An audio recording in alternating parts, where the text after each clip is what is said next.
masih berkisar tentang revisi atau perubahan Undang-Undang Nomor 5 Tahun 2014 tentang aparatur sipil negara. Tapi saya mau sampaikan sesuatu dulu tentang undang-undang, produk undang-undang. Tentunya ini dilakukan oleh dua lembaga yang kita kenal, itu lembaga politik DPR RI dan birokrasi atau pemerintah pusat. Sampai pun di daerah perda yang dibuat juga oleh pemerintah daerah, dalam hal ini bupati, kepala daerah, wali kota, gubernur, termasuk DPRD, ini kan semua diproduksi secara bersama, dilakukan secara bersama dalam suatu kesepakatan atau dalam suatu keputusan bersama. Berarti ini kan dilakukan karena ada kemitraan antara dua lembaga politik dan birokrasi atau pemerintah. Tetapi yang sesuatu yang aneh biasanya dalam pendahuluan atau pengantar atau konsideran kalimat-kalimat terkait dengan aturan dan undang-undang dimaksud, terutama bicara tentang seleksi jabatan, selalu dibilang bahwa dilakukan sebuah sistem, misalnya sistem merit atau sistem apa, yang bebas dari intervensi politik, Saya menilai bahwa sesuatu yang aneh, padahal produk ini kan dibuat juga oleh lembaga atau orang-orang politik, berarti juga sebagian persen adalah produk politik dan bisa juga produk politik. Ya, begitulah. Tapi sesuatu yang aneh, sudahlah, kita tinggalkan saja. Mari kita langsung saja melihat perubahan pasal mana dari revisi atau rancangan undang-undang tentang revisi Undang-Undang Nomor 5 Tahun 2014 ini, pasal demi pasal. Mari kita ikuti. Saya mengajak kita melihat pasal-pasal terkait tentang pengangkatan honorer dan sejenisnya menjadi PNS dulu. Di antara pasal 131 dan pasal 132 disisipkan satu pasal. Ini pasal yang ditunggu-tunggu oleh banyak tenaga honorer yang jumlahnya ratusan ribu orang, bahkan yang ada yang mengatakan jutaan orang. Sehingga pasal yang disisipkan itu menjadi pasal 131A yang berbunyi sebagai berikut. Tenaga honorer, pegawai tidak tetap, pegawai tetap non-PNS, dan tenaga kontrak yang bekerja terus-menerus dan diangkat berdasarkan surat keputusan yang dikeluarkan sampai dengan tanggal 15 Januari 2014 wajib diangkat menjadi PNS secara langsung dengan memperhatikan batas usia pensiun sebagaimana dimaksud dalam pasal 90 pengangkatan PNS sebagaimana dimaksud pada ayat 1, didasarkan pada seleksi administrasi berupa verifikasi dan validasi data surat keputusan pengangkatan PNS sebagaimana dimaksud pada ayat 1, dilakukan dengan memprioritaskan mereka yang memiliki masa kerja paling lama dan bekerja pada bidang fungsional, administrasi, pelayanan publik, antara lain pada bidang pendidikan, kesehatan, penelitian, dan pertanian. Pengangkatan PNS sebagaimana dimaksud pada ayat 1 dilakukan dengan mempertimbangkan masa kerja, gaji, ijazah pendidikan terakhir, dan tunjangan yang diperoleh sebelumnya.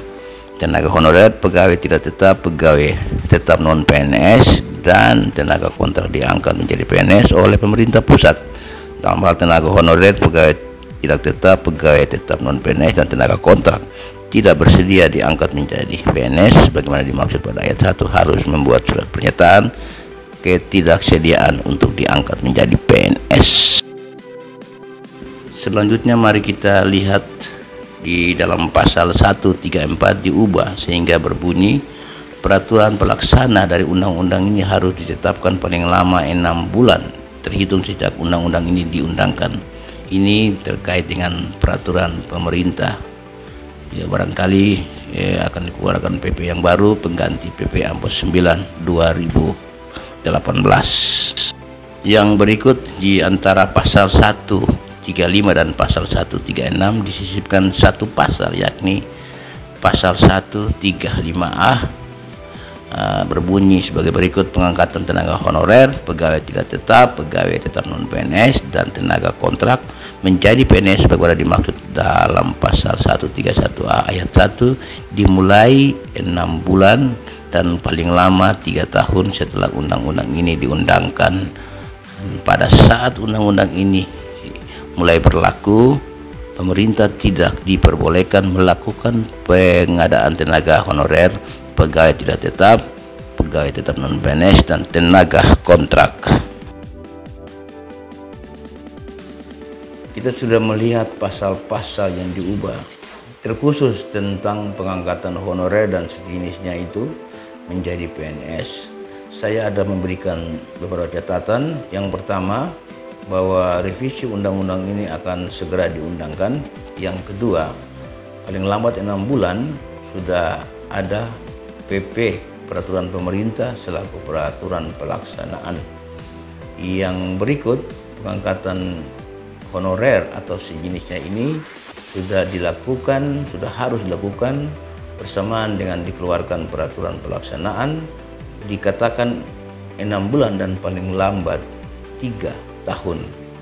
Dari gambaran itu, maka saya juga menyampaikan catatan bahwa akan dilakukan secara bertahap, jadi bisa sama dengan pengangkatan honorer database di tahun 2005 dan seterusnya sesuai dengan peraturan pemerintah nomor 48 tahun 2005. Yang berikut yang paling penting adalah bahwa jumlah honorer di ARU ada 4.000-an ditambah dengan sejumlah P3K yang sudah terdaftar, sudah ada. Ini yang menjadi suatu dilema sebagaimana yang disampaikan oleh Bapak Kacela Bok. Apakah memang semuanya harus diangkat secara langsung 4.000 sekian tambah PPK yang diperhatikan sesuai dengan fasilitas dan hak-hak mereka, jaminan kehidupan mereka. Ini yang menjadi suatu masalah. Jika kita kembali ke honorer yang jumlahnya 4.000 sekian, jika semua bisa diangkat atau semua akan memenuhi syarat, nanti syarat yang akan dipasang, syarat administrasi yang bicara soal validasi dan sebagainya, bicara soal persyaratan yang lain-lain nanti diatur dalam peraturan pemerintah pelaksananya itu. Jika memang benar 4.000 sekian itu akan diangkat, maka kalau dibilang paling lama 3 tahun, apakah memang paling lama 3 tahun? Kalau kita hitung 3 tahun, maka 4.000-an dibagi 3, maka 3 tahun kan, maka setiap tahun bisa harus pemerintah daerah harus mengangkat honorer 1.000 orang lebih menjadi PNS. Apakah ini mungkin? Nanti kita akan lihat, ada peraturan pelaksanaannya juga terkait juga nanti tentang analisa jabatan dan analisa beban kerja, terutama analisa beban kerja yang akan dilakukan oleh pemerintah daerah, terutama terkait dengan badan yang melakukan itu, BKP SDM atau yang dulu disebut dengan BKD. Saya kira demikian, dan ini sebuah dilema. Bahwa syukur kalau memang semua mereka itu bisa diperjuangkan dan memenuhi syarat di dalam persyaratan untuk diangkat. Kita akan lihat beberapa yang sudah usianya melebihi 46 tahun, karena itu salah satu persyaratan, ataukah juga yang baru masuk melewati waktu yang ditentukan, apakah diterima. Nah, ini menjadi dilema. Kemudian catatan yang berikut, bahwa setelah undang-undang ini diundangkan, maka pemerintah atau pemerintah daerah dilarang untuk pengadaan tenaga honorer dan sejenisnya. Seperti begitu, saya kira ini sebuah dilema, dan silakan kita akan tunggu saja apakah pemerintah daerah ini mampu untuk melakukan terobosan itu. Termasuk disarankan agar pemerintah daerah lewat badan terkait dan termasuk DPRD tolong menyampaikan ini secara transparan dan baik pada mereka semua yang punya keinginan dan punya harapan. Berikut marilah kita ikuti perubahan-perubahan yang lain, pasal demi pasal yang dihapus, disisip atau ditambahkan. Mari kita ikuti. Dan saya kembali dari pasal-pasal awal. ketentuan pasal-pasal di dalam Undang-Undang Nomor 5 Tahun 2014 yang diubah. Yang pertama, ketentuan pasal 1 angka 9 tentang KASN itu dihapus. Kemudian pada pasal 22 itu diubah, itu tentang P3K. Dengan demikian berbunyi, P3K berhak memperoleh A. gaji, tunjangan dan fasilitas, B. cuti, C. pengembangan kompetensi, D. jaminan hari tua, dan E. perlindungan. Berikut pada pasal 25 ayat 2 huruf B dihapus. Kemudian pada pasal 26 ayat 2 huruf F diubah. Dan pada bab 7 bagian kedua tentang KSN dari pasal 27 sampai pasal 42 itu dihapus semuanya. Mari kita lihat selanjutnya pada pasal 56 ditambahkan 3 ayat berikut. Ketentuan pada pasal 87 ditambahkan 1 ayat, yakni ayat 5. Selanjutnya pada ketentuan pasal 94 diubah. Lanjut, ketentuan pada pasal 99 dihapus.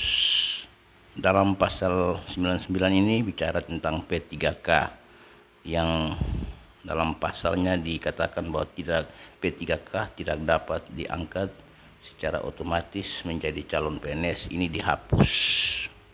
Masih berkaitan dengan P3K dan di dalam pasal 101 itu diubah dan ditambahkan sehingga berbunyi, pemerintah wajib membayar gaji yang adil dan layak kepada P3K. Kedua, gaji sebagaimana dimaksud pada ayat 1 diberikan berdasarkan beban kerja, tanggung jawab jabatan, dan risiko pekerjaan. Ketiga, gaji sebagaimana dimaksud pada ayat 1 dibebankan pada anggaran pendapatan dan belanja negara untuk PPK di instansi pusat dan anggaran pendapatan dan belanja daerah untuk PPK di instansi daerah. Yang keempat, selain gaji sebagaimana dimaksud pada ayat 1, P3K dapat menerima tunjangan dan fasilitas sebagaimana dimaksud dalam pasal 80 ayat 2. Dan yang kelima, ketentuan lebih lanjut mengenai tunjangan dan fasilitas sebagaimana dimaksud pada ayat 4 dilaksanakan sesuai dengan peraturan perundang-undangan. Masih tentang P3K, dalam pasal 105 ditambahkan 1 ayat sehingga berbunyi, dalam hal perampingan organisasi atau kebijakan pemerintah yang mengakibatkan pengurangan P3K sebagaimana dimaksud pada ayat 1 huruf D dilakukan secara massal. Pemerintah sebelumnya berkonsultasi terlebih dahulu dengan DPR berdasarkan pada evaluasi dan perencanaan pegawai. Masih tentang P3K, pada pasal 105 dan pasal 106 ditambahkan 1 pasal, yaitu 105A juga terkait dengan jaminan sosial dan jaminan hari tua tentang P3K. Berikut dalam pasal 106 juga diubah. Dan yang berikut, ketentuan pada ayat 2 pasal 110 itu dihapus.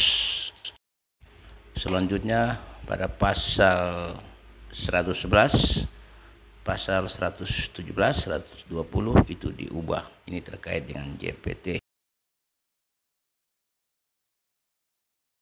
Demikian video yang saya buat terkait dengan revisi atau perubahan Undang-Undang Nomor 5 Tahun 2014 itu.